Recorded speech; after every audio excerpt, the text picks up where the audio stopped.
Now your throttle body is this piece right here. So to get that off, we got 2 clamps on either side right here. It's either a flathead or a 10mm. So now I've got this disconnected. You can pretty much just move that out of the way over here.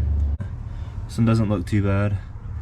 When I last went to the dealership, they told me it needed to be clean, so I figured I'd take it off and clean it. Alright, so to start, we gotta take off this sensor right here, and then we have 4 10mm bolts that go around it.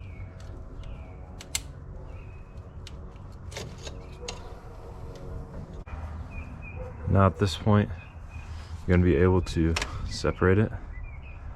You got this screen here on the inside.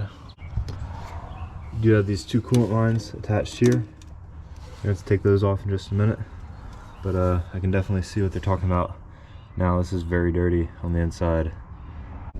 Alright, so these 2 coolant lines right here, I've got 1 pair of clamps right here and some rags.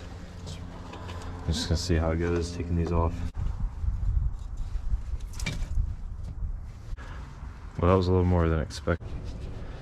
After doing that, I went and found another, at least something to...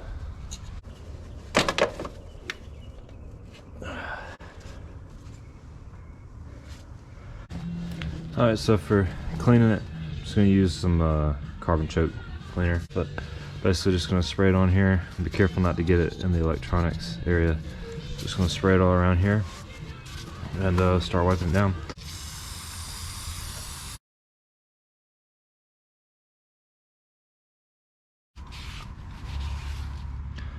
A lot of dirt. This was clean before. I'm also going to clean this screen off a little bit.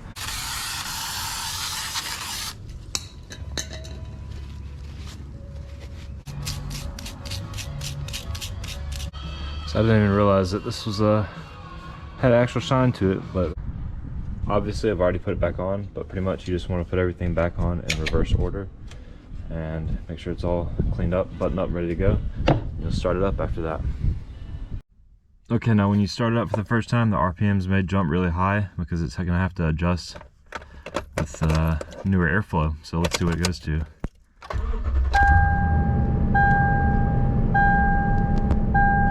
About the same, maybe a little bit higher than it normally starts, but you can expect it to go down over the next few days as I drive it.